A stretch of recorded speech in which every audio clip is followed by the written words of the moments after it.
নমস্কার বন্ধুরা, খবর সন্ধান চ্যানেলে আপনাদের প্রত্যেককে স্বাগত জানাচ্ছি। আজকে 29 মে 2026 সাল এবং শুক্রবার। পশ্চিমবঙ্গের দক্ষিণবঙ্গের জেলায় জেলায় আজকে প্রচণ্ড ঝড় বৃষ্টির পূর্বাভাস রয়েছে বেশ কিছু জেলাতে।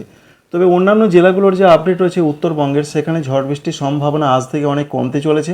অন্যদিকে বর্ষার অগ্রগতি কতটা হলো, এছাড়া আবহাওয়া দপ্তর কী জানাচ্ছেন, কোন কোন সিস্টেম রয়েছে, আগামী কয়েকদিন কেমন আবহাওয়া থাকতে পারে, সমস্ত বিষয়বস্তু আপনাদের সঙ্গে শেয়ার করার চেষ্টা করব। শেষ পর্যন্ত সঙ্গে থাকবেন, আশা করছি এই তথ্য আপনাদের ভালো লাগবে বেশ কিছুটা। প্রথমেই যে আপডেটটা আমরা দেখব যে আজকে ঝড় বৃষ্টির সম্ভাবনা কোথায় কোন কোন জায়গায় রয়েছে। তাতে যেটা দেখা যাচ্ছে, মূলত দুপুরের পর থেকে ঝাড়খণ্ড হয়ে সেই বৃষ্টি পশ্চিমবঙ্গের দক্ষিণবঙ্গের জেলায় জেলায় ঢোকার বা আসার একটা সম্ভাবনা রয়েছে।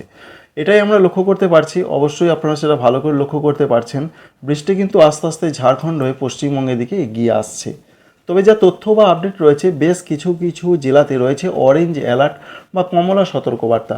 তার মধ্যে রয়েছে পূর্ব মেদিনীপুর, পশ্চিম মেদিনীপুর, ঝাড়গ্রাম, বাঁকুড়া, পুরুলিয়া। এই জেলাগুলোতে প্রচণ্ড ঝড় বৃষ্টির পূর্বাভাস দেখতে পাওয়া যাচ্ছে, সঙ্গে বজ্রপাত হতে পারে। ঝড়ের তীব্রতা থাকতে পারে 50 থেকে 60 কিলোমিটার গতিবেগে। সুতরাং দুই মেদিনীপুর, ঝাড়গ্রাম, বাঁকুড়া, পুরুলিয়া এছাড়া রয়েছে পশ্চিম বর্ধমান, সঙ্গে বীরভূম, এই জেলাগুলোর দিকেও ঝড় বৃষ্টির সম্ভাবনা যথেষ্ট লক্ষ্য করতে পারা যাচ্ছে। আর যেটা লক্ষ্য করতে পারা যাচ্ছে, ঝাড়খণ্ডের দিকে আজকে ঝড় বৃষ্টির সম্ভাবনা, বিশেষ করে ঝড় এবং বজ্রপাত সহ হালকা মাঝারি বৃষ্টির সম্ভাবনা প্রচণ্ড পরিমাণে রয়েছে, বেশি সম্ভাবনা। আমরা যদি দেখার চেষ্টা করি যে বজ্রপাতের সম্ভাবনা বা বজ্রগর্ভ মেঘটা ঠিক কোন জায়গায় দানা বাঁধতে পারে, তাতে যেটা দেখা যাচ্ছে প্রধানত মেদিনীপুর এবং ঝাড়গ্রাম সংলগ্ন জায়গায় প্রচণ্ড বজ্রগর্ভ মেঘের সমাবেশের সম্ভাবনা দেখতে পাওয়া যাচ্ছে। অন্যান্য যে বিষয়বস্তুগুলো রয়েছে, তাতে অন্যান্য জেলাগুলো, যে সমস্ত জেলাগুলোর নাম আপনাদের জানাইনি, বিশেষ করে রয়েছে কলকাতার সঙ্গে রয়েছে হাওড়া, এছাড়া হুগলি, এই জেলাগুলোতেও রয়েছে প্রচণ্ড পরিমাণে সতর্কতা না হলেও বেশ কিছুটা সতর্কবার্তা রয়েছে। সেখানেও হালকা মাঝারি কালবৈশাখীর ঝড় বৃষ্টি যেমন হয় তেমন সম্ভাবনা রয়েছে। এছাড়া রয়েছে পূর্ব বর্ধমান, সঙ্গে রয়েছে নদিয়া, মুর্শিদাবাদ, এই জেলাগুলোর দিকেও ঝড় বৃষ্টির সম্ভাবনা রয়েছে। বিক্ষিপ্তভাবে হালকা থেকে মাঝারি ধরনের ঝড় বৃষ্টির কথা বলা হয়েছে। সুতরাং এই সমস্ত জায়গাগুলো, এখানেও কিন্তু ঝড় বৃষ্টির তীব্রতা মোটামুটি ধরনের থাকার সম্ভাবনা রয়েছে। আর সব থেকে বেশি থাকবে, প্রথমেই যেটা জানিয়ে দিয়েছি, যে সমস্ত জেলাগুলো দুই মেদিনীপুর, ঝাড়গ্রাম, বাঁকুড়া, পুরুলিয়া, এছাড়া রয়েছে পশ্চিম বর্ধমান, এই জায়গাগুলোতে প্রচণ্ড তীব্রতা থাকার পূর্বাভাস রয়েছে। আর এই ঝড় বৃষ্টির জন্য তাপমাত্রা 4 ডিগ্রি পর্যন্ত কমার কথা ছিল, সেটা আগামীকাল পর্যন্ত কমার সম্ভাবনা রয়েছে। তবে জুন মাস থেকে আবার আস্তে আস্তে তাপমাত্রা বাড়তে শুরু করবে। 2 থেকে 3 ডিগ্রি জুন মাসের প্রথম সপ্তাহে আবার পশ্চিমবঙ্গে দক্ষিণবঙ্গের দিকে তাপমাত্রা বাড়বে। আগামীকাল কি অবস্থা হতে পারে, আগামীকাল শনিবারের যা তথ্য রয়েছে, শনিবারও বিক্ষিপ্ত ঝড় বৃষ্টির সম্ভাবনা পশ্চিমবঙ্গে দক্ষিণবঙ্গে রয়েছে। তবে ততটা প্রচণ্ড পরিমাণে হবার সম্ভাবনা নেই। বিক্ষিপ্ত হতে পারে দুই মেদিনীপুর, ঝাড়গ্রাম, বাঁকুড়া, পুরুলিয়া, পশ্চিম বর্ধমান, বীরভূম, এই জেলাগুলোর দিকে হবার সম্ভাবনা বা পূর্বাভাস রয়েছে। এবং তারপর 31 তারিখ থেকে পশ্চিমবঙ্গে দক্ষিণবঙ্গে ঝড় বৃষ্টির সম্ভাবনা বেশ কিছুটা কমবে। তবে যেটা হবে বিক্ষিপ্ত হালকা হালকা দু এক জায়গায় হতে পারে।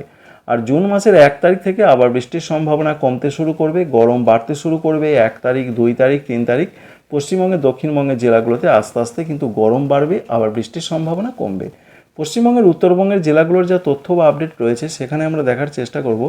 বলা হয়েছে যে আজকে থেকে উত্তরবঙ্গের জেলাগুলোতে ঝড় বৃষ্টির সম্ভাবনা বেশ কিছুটা কমতে পারে। তবে যেটা দেখতে পাচ্ছি আমরা, আজকে সকালের দিকেও ঝড় বৃষ্টির সম্ভাবনা যথেষ্ট থাকছে। সেই সম্ভাবনা রয়েছে। বিশেষ করে এমনিতেই আবহাওয়া দপ্তর জানিয়েছেন যে আজকে পর্যন্ত মালদহ এবং 2 দিনাজপুরে ঝড় বৃষ্টি চলবে। 40 থেকে 50 কিলোমিটার গতিবেগে বিক্ষিপ্তভাবে বৃষ্টির সঙ্গে ঝড় ঘন্টায় 40 থেকে 50 কিলোমিটার বেগে থাকতে পারে। এছাড়া যে আপডেট রয়েছে, সকালের দিকে বাংলাদেশের উত্তর পশ্চিমাঞ্চল, রংপুর, রাজশাহী, মেহেরপুর, এছাড়া রয়েছে যশোর, এই সমস্ত জায়গাগুলোর দিকে ঝড় বৃষ্টির সম্ভাবনা রয়েছে। পরবর্তী ক্ষেত্রে সেই ঝড় বৃষ্টি আরও পূর্ব দিকে অর্থাৎ সিলেট বিভাগের দিকে সরে যাওয়ার সম্ভাবনা রয়েছে। এবং আজকে সকালের পর থেকে পশ্চিমবঙ্গের উত্তরবঙ্গের জেলাগুলো, যেমন দার্জিলিং, কালিম্পং, জলপাইগুড়ি, কুচবিহার, আলিপুরদুয়ার সহ প্রত্যেকটা জেলার দিকে আস্তে আস্তে বৃষ্টিপাত কমতে থাকবে। এবং বাংলাদেশের উত্তরাঞ্চলগুলোতে বৃষ্টিপাত কমতে থাকবে, উত্তর পূর্ব ভারতের দিকেও বৃষ্টিপাত কমতে থাকবে। তবে সেটা আজকে বিকাল বা রাত থেকে আগামীকাল থেকে বৃষ্টির সম্ভাবনা দেখতে পাচ্ছেন অনেক কমে যাবে পশ্চিমবঙ্গের উত্তরবঙ্গের জেলাগুলোতে। বিক্ষিপ্ত কোথাও স্ক্যাটার রেন টাইপের হতে পারে, বিরাট ধরনের কিছু থাকছে না। এছাড়া রয়েছে উত্তর পূর্ব ভারত, আসাম, মেঘালয়, অরুণাচল প্রদেশের দিকেও বৃষ্টির সম্ভাবনা বেশ কিছুটা কমতে পারে। এবং 31 তারিখ পর্যন্ত যদি আমরা পূর্বাভাসে দেখার চেষ্টা করি তাহলে এটাই দেখতে পাচ্ছি যে মূলত পশ্চিমবঙ্গের উত্তরবঙ্গ, বাংলাদেশের উত্তরাঞ্চল, আসাম এদিকে বৃষ্টি অনেক কমে যাবে। তবে বেশি করে একটু হবার সম্ভাবনা রয়েছে ত্রিপুরা, মণিপুর, মিজোরাম, নাগাল্যান্ড। বিশেষ করে ত্রিপুরা এবং মিজোরামের দিকে বৃষ্টির সম্ভাবনা থাকছে। 31 তারিখের দিকেও আমরা দেখতে পাচ্ছি যে হালকা মাঝারি বৃষ্টির সম্ভাবনা থাকছে। এই রয়েছে সারা পশ্চিমবঙ্গ এবং পার্শ্ববর্তী জায়গাগুলোর আবহাওয়ার পূর্বাভাস। এবার তাপমাত্রা মোটে গিয়ে দেখার চেষ্টা করব যে তাপমাত্রার কি খবর রয়েছে। তাতে ভারতবর্ষের বেশ কিছু কিছু জায়গায় চরমভাবে তাপপ্রবাহ চলছিল, তবে সেই সম্ভাবনা আস্তে আস্তে কমছে। এবং পশ্চিমবঙ্গের, দক্ষিণবঙ্গের দিকে যা খবর রয়েছে তাপমাত্রা বেশ কিছুটা নিচের দিকে রয়েছে।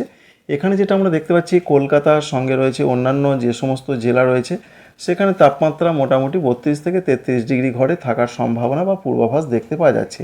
বিরাট ধরনের যে তাপমাত্রা বেড়ে গেছে তেমনটার সম্ভাবনা আপাতত দেখতে পাওয়া যাচ্ছে না, তবে সেটা আস্তে আস্তে বাড়তে পারে। মূলত বলা হয়েছে জুন মাসের প্রথম সপ্তাহের দিকে। বর্ধমানের দিকে 30 ডিগ্রি থাকার সম্ভাবনা রয়েছে, এখান থেকে দেখা যাচ্ছে। সঙ্গে এটা দেখা যাচ্ছে পুরুলিয়ার দিকে থাকতে পারে 30 ডিগ্রি, অর্থাৎ 28 থেকে 30-এর মধ্যে থাকার সম্ভাবনা রয়েছে।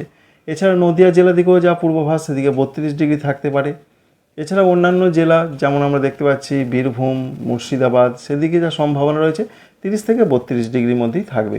আর পশ্চিমবঙ্গের, উত্তরবঙ্গের জেলাগুলোর যে আপডেট রয়েছে সেখানেও তাপমাত্রা বিরাট কিছু হেরফের হচ্ছে না, তবে কমেছে। এবং যে কমার সম্ভাবনা সেটা আগামী 24 থেকে 48 ঘন্টা পর আস্তে আস্তে বাড়বে, তবে 24 থেকে 48 ঘন্টা পর্যন্ত কমার সম্ভাবনা থাকছে। এবার দেখার চেষ্টা করব যে বর্ষা সম্পর্কে কি আপডেট পাওয়া যাচ্ছে। তাতে যেটা আমরা জানি যে বঙ্গোপসাগরে বেশ কিছু কিছু জায়গায় বর্ষা প্রবেশ করে গেছে, আন্দামান সাগরে প্রবেশ করে গেছে, আরব সাগরের দিকেও বর্ষা বেশ কিছু কিছু জায়গায় প্রবেশ করেছে। তো বর্তমান যে আপডেট রয়েছে তাতে ঠিক এই জায়গাগুলোতে বর্ষা প্রবেশ করে গেছে, যেটা আপনাদের একটু দেখিয়ে দেওয়ার চেষ্টা করছি। এবং আগামী 2 বা 3 দিনের মধ্যে আরও অনেক জায়গায় বর্ষা প্রবেশ করতে পারে এমন সম্ভাবনা রয়েছে। অর্থাৎ এই জায়গাগুলোর দিকে বর্ষা কিন্তু প্রবেশ করে গেছে, এই নিচের দিকে জায়গাগুলোতে। আগামী 2 বা 3 দিনে বর্ষা আরও এগিয়ে আসবে, অর্থাৎ বঙ্গোপসাগরের আরও উত্তরমুখী হয়ে এগোনোর সম্ভাবনা রয়েছে। আর ভারতবর্ষের ক্ষেত্রে যা আপডেট রয়েছে বিশেষ করে পশ্চিমবঙ্গের জন্য, তাতে বর্ষা প্রবেশ করার সম্ভাবনার কথা আমরা জানি যে 10 থেকে 12 বা 15 জুনের মধ্যে। তো এখনও পর্যন্ত আবহাওয়া দপ্তরের তরফ থেকে সেরকম কোনো খবর নেই, যদিও আগে জানা গিয়েছিল যে কেরলের দিকে 26 তারিখের আশেপাশে বর্ষা প্রবেশ করার সম্ভাবনার কথা বলা হয়েছিল, কিন্তু বর্ষা আবার নতুন করে থমকে গেছে, যার ফলে বর্ষা 26 তারিখে তো প্রবেশ করেনি। এবং কবে কেরলে বর্ষা প্রবেশ করবে সেই আপডেট এখনও পর্যন্ত আবহাওয়া দপ্তরের ওয়েবসাইট থেকে ঠিক সঠিকভাবে জানতে পারা যাচ্ছে না। যাই হোক, এই মোটামুটি আপডেট যে আজকে এবং আগামীকাল, বিশেষ করে আজকের দিনটা পশ্চিমবঙ্গে, দক্ষিণবঙ্গে ব্যাপকভাবে কিছু কিছু জায়গায় ঝড় বৃষ্টি চলবে। তার মধ্যে 2 মেদিনীপুর, ঝাড়গ্রাম, বাঁকুড়া, পুরুলিয়া, বর্ধমান, হুগলি এই জেলাগুলোর সম্ভাবনা খুব বেশি। অন্যান্য জেলাগুলোতেও চলবে। আর উত্তরবঙ্গের ক্ষেত্রে যা পূর্বাভাস যে আগামীকাল থেকে ঝড় বৃষ্টি কমতে চলেছে, এই রয়েছে মোটামুটি একটা পূর্বাভাস। Thank you friends, thank you for watching.